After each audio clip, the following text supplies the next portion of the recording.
क्या न्यूमरोलॉजी के अकॉर्डिंग की गई चेंजेस का प्रभाव एस्ट्रोलॉजिकली प्लैनेट्स के ऊपर भी पड़ता है? और वो प्लैनेट जो नेगेटिव रिजल्ट दे रहे हैं, क्या वो न्यूट्रल स्टेट के अंदर आते हैं? तो ये एक प्रश्न ना अक्सर ऑनलाइन एस्ट्रोलॉजी न्यूमरोलॉजी सेशन के अंदर लोग बहुत ज्यादा पूछते हैं।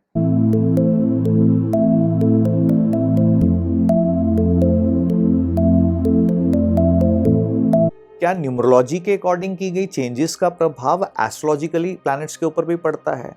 और वो प्लैनेट जो नेगेटिव रिजल्ट दे रहे हैं, क्या वो न्यूट्रल स्टेट के अंदर आते हैं? तो ये एक प्रश्न ना अक्सर ऑनलाइन एस्ट्रोलॉजी न्यूमरोलॉजी सेशन के अंदर लोग बहुत ज्यादा पूछते हैं। तो आज की इस वीडियो में मैं आपसे शेयर करूंगा क्या है एस्ट्रोलॉजी और न्यूमरोलॉजी का आपस में संबंध।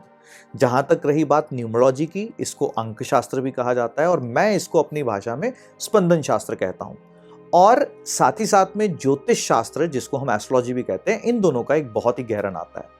तो लोग अक्सर ये पूछते हैं कि क्या हमने अगर अपने नाम के अंदर चेंज किया, हमने अगर अपने बैंक अकाउंट के अंदर चेंज किया जब पैसे नहीं जुड़ रहे थे, हमने अपने मोबाइल के अंदर चेंज किया जब हमारी कॉल्स मैच्योर नहीं हो रही थी, हमने अपने व्हीकल का नंबर चेंज किया जब यात्राएं सफल नहीं हो रही थी या व्हीकल के अंदर बहुत ज़्यादा डैमेजेस आ रहे थे, या घर की फ्रिक्वेंसीज अगर सूट नहीं कर रही थी तो घर के क्या रेमेडीज की, तो क्या एस्ट्रोलॉजिकली भी उनका प्लैनेट्स के ऊपर प्रभाव पड़ता है? तो आज मैं आप लोगों से उसके बारे में बात करना चाह रहा हूं। हमें पहले यह समझना होगा कि न्यूमरोलॉजिकली जब हम बात करते हैं तो हम क्या बात करते हैं, या हम बात कर रहे होते हैं अल्फाबेट्स की, या हम बात कर रहे होते हैं नंबर्स की। तो अल्फाबेट्स की जब बात करते हैं, ABCD की अगर हम बात करते हैं, इनको ना एक नंबर दिया गया और हर एक नंबर न्यूमरोलॉजी के अंदर किसके साथ जोड़ा गया? एस्ट्रोलॉजिकली प्लैनेट्स के साथ जोड़ा गया। यानी कि 1 number Surya, 2 number Chandra, 3 number Brihaspati, 4 number Rahu and so on. So इसका मतलब अगर एक व्यक्ति एक नाम कैरी कर रहा है तो वो एक प्लैनेट की एनर्जी कैरी कर रहा है, और वही प्लैनेट अगर एस्ट्रोलॉजिकली उसको सूट नहीं कर रहा तो इसका मतलब क्या हो गया? उसकी लाइफ के अंदर ना चैलेंजेस रहने शुरू होंगे। मेजर चैलेंजेस कौन से देखे जाते हैं? कभी सेहत को लेकर के, कभी पैसे को लेकर के, कभी रिलेशनशिप को लेकर के, कभी माइंडसेट अच्छा ना रह पाना, ये सारी चीजें देखी गई। तो इसका मतलब जब भी हम न्यूमरोलॉजिकली करेक्शन करते हैं तो एस्ट्रोलॉजिकली प्लैनेट्स के ऊपर उसका प्रभाव जो है वो पड़ता है। हमें ये जानना होगा, समझना होगा। देखिए, जिस वक्त आपका जन्म हुआ ना, चंद्रमा जिस नक्षत्र के अंदर था उसके आधार पर 120 साल की गणना की गई कि आपका 120 साल ना आपका मन इन स्थितियों में रहेगा। मन क्यों रहेगा? बिकॉज चंद्रमा के आधार पर यह गणना की जा रही है। अब मन अलग अलग कैसे हो जाता है? कभी हम बहुत ज्यादा क्रोधी हो जाते हैं, कभी हम बहुत ज्यादा इमोशनल हो जाते हैं, कभी लाइफ के अंदर हम रिबेलियस नेचर के हो जाते हैं, कभी हम किसी की बातों के अंदर आ जाते हैं। ये क्या है? ये एस्ट्रोलॉजिकली जब प्लैनेट्स की दशाएं, अंतर दशाएं बदलती हैं, हमारा माइंडसेट बदलता है। अब ये जब माइंडसेट बदल रहा है ना, ये एक लाइफ के अंदर पॉजिटिव एंगल भी ला सकता है और नेगेटिव एंगल भी ला सकता है। पर कुछ प्लैनेट्स की फ्रीक्वेंसीज ऐसी हैं जो एक प्लैनेट को नेगेटिव बिहेव करने से रोकती हैं या उसके अंदर एक ब्रिज का काम करती है ताकि आपकी लाइफ के अंदर चैलेंजेस ना आए। तो इसका मतलब जब जब दशाएं बदलती हैं, हमारा क्या बदलता है? हमारा माइंडसेट बदलता है, यानी कि हमारा बिहेवियर पैटर्न्स बदलते हैं।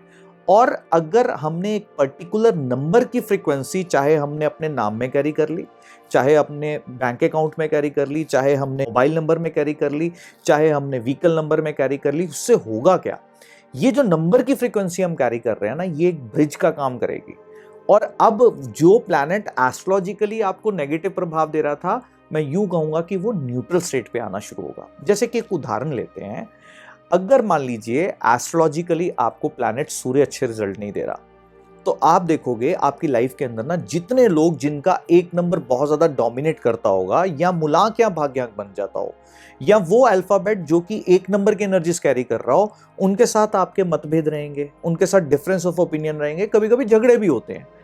पर एक प्लैनेट कोई ना कोई ऐसा होगा जो एक ब्रिज का काम कर देगा। तो हमें अगर न्यूमरोलॉजिकली वो फाइंड आउट करना आ जाए कि कौन सा प्लैनेट है जो ब्रिज का काम कर रहा है, तो अब क्या होगा कि एस्ट्रोलॉजिकली जो प्लैनेट सूर्य अच्छे रिजल्ट नहीं दे रहा था, वो प्लैनेट सूर्य अब न्यूट्रल रिजल्ट देना शुरू करेगा। अब यहाँ बात ध्यान देने वाली ये है कि न्यूमरोलॉजी के सेशन के अंदर मैं 8 तरह की डिफरेंट रेमेडीज जो सिखाता हूँ, जिसमें मंत्रास हैं, यंत्रास हैं, रुद्राक्ष हैं, क्रिस्टल्स हैं, ऑयल्स हैं, कॉस्मिक पेंटिंग्स हैं, एस्ट्रोलॉजिकली दान भी सिखाए जाते हैं। तो अलग अलग तरह की रेमेडीज हैं, एलिमेंट्स भी हैं उसके अंदर।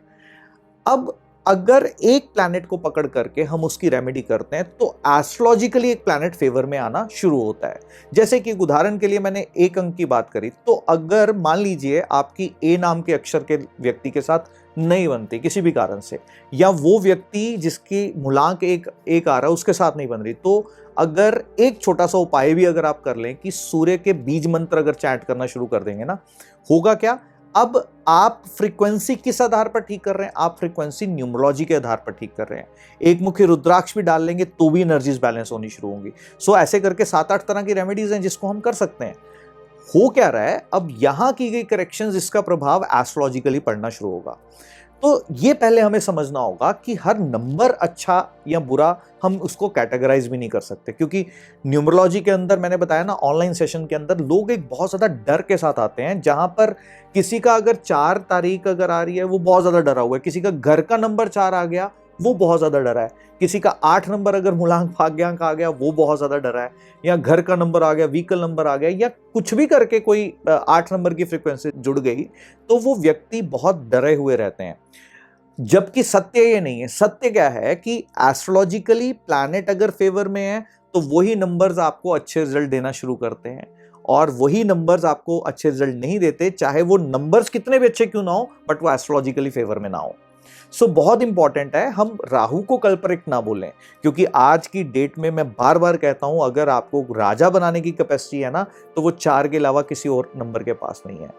जो रिवॉर्ड्स आपको लाइफ में 8 नंबर दे सकता है ना, जिस शिखर तक आपको 8 नंबर साथ में पहुंचा सकता है, वो और कोई नहीं पहुंचा सकता। यहां तक कि मैं ये भी कहता हूं कि केतु के साथ साथ सैटर्न की एनर्जीज भी मोक्ष के लिए रिस्पॉन्सिबल है। जी हाँ, सैटर्न की एनर्जीज के बिना भी मोक्ष प्राप्त किया जाना जो है वो मुश्किल हो जाता है। सो हम किसी नंबर को कल्प्रिट ना बताते हुए, किसी नंबर की फ्रीक्वेंसीज को गलत ना समझते हुए, ये छोटे छोटे से चेंजेस को अगर हम अपने नाम के अंदर करेक्शंस कर लें, हम अपने मोबाइल के अंदर अगर करेक्शन कर लें, अगर हमारी बात डील जो है वो मैच्योर नहीं हो रही, हम अगर पैसे नहीं जुड़ रहे तो बैंक अकाउंट के अंदर अगर करेक्शन कर लें, या नहीं कर सकते तो क्या पासबुक पे ही कुछ हम रेमेडी कर सकते हैं। सो जितनी भी रेमेडीज न्यूमरोलॉजिकली की जाती हैं उसके प्रभाव कहाँ मिलते हैं, एस्ट्रोलॉजिकली मिलते हैं। और मजे की बात यह है, जिसकी एस्ट्रोलॉजिकल दशाएं फेवर के अंदर होती हैं उनको ये सारे नेगेटिव प्रभाव देखने को नहीं मिलते। ऐसा क्यों? क्योंकि उसके पीछे की साइंस ज्योतिष ही चल रही है। आप देखोगे लाइफ के अंदर ना, आदमी एक प्रॉब्लम को एक टाइम पे फेस कर रहा होगा। इट कैन बी पैसे की प्रॉब्लम है तो फैमिली लाइफ ठीक है, घर में सब सुख बना हुआ है, सेहत भी ठीक है, बट पैसे की प्रॉब्लम है, या सेहत की प्रॉब्लम है तो पैसे आ रहे हैं, बाकी सारी चीजें ठीक है। सो इसका मतलब एक प्लैनेट जिसकी दशा चल रही है, या न्यूमरोलॉजिकली जिसने आपको डोमिनेट किया हुआ है, वही प्लैनेट एक कॉन्टेक्स्ट के अंदर फेवर में, बाकी कॉन्टेक्स्ट के अंदर फेवर में नहीं है। तो ये साइंस इस तरीके से काम करती है, इसकी बारीकी को समझना बहुत इंपॉर्टेंट है। इस वीडियो के अंदर मैंने प्रयास किया कि आपको कॉम्बिनेशन समझा पाऊं कि किस तरीके से न्यूमरोलॉजी एस्ट्रोलॉजी आपस में काम करती है। एक जरूरी सूचना कि मैं ना मुंबई के अंदर एक लाइव सेमिनार जो है 3 घंटे का वो लेकर के आ रहा हूं। वो मुंबई के अंदर रहेगा, लाइव रहेगा, वहां मैं आप लोगों के बीच में रहूंगा। तो जो लोग भी न्यूमरोलॉजी को और थोड़ा सा समझना चाहते हैं कि किस तरीके से न्यूमरोलॉजी काम करती है, वो उस सेशन को, न्यूमरोलॉजी का जो लाइव सेशन रहेगा, वो उस सेशन को ज्वाइन कर सकते हैं। और जो लोग भी इस वीडियो को सुन रहे हैं या इस वीडियो को बाद में भी सुनेंगे, Trinity vastu world beyond vastu हमारा एक फेसबुक का ग्रुप है जिसका लिंक डिस्क्रिप्शन के अंदर दे दिया गया है। उस ग्रुप के अंदर ज्वाइन कर जाइए, ताकि जब भी मुझे मौका मिलता है मैं वहां लाइव होकर के 1-to-1 आपके क्वेश्चंस के आंसर देता हूं। आपकी लाइफ के अंदर जो भी प्रॉब्लम्स चल रही हैं उसको मैं प्रयास करता हूं कि वो मेरे माध्यम से, या मैं एक मीडियम बन पाऊं कि आपकी लाइफ के अंदर कुछ वैल्यू एड्स हो पाए। सो अभी के लिए मैं आप लोगों से आज्ञा चाहता हूं। परमपिता परमात्मा आप सबको खूब सारी खुशियां दे। मस्त रहिए जिंदगी के अंदर, खुशहाल रहिए और अपने माइंड को काम डाउन करते जाइए, बिकॉज यही स्टेट किसकी स्टेट है, हम जब प्लैनेट्स की फ्रीक्वेंसीज को ठीक करते हैं। तो जल्द ही आप लोगों के साथ अगली वीडियो के अंदर फिर से मिलूंगा। तब तक के लिए आज्ञा चाहता हूं। नमस्कार।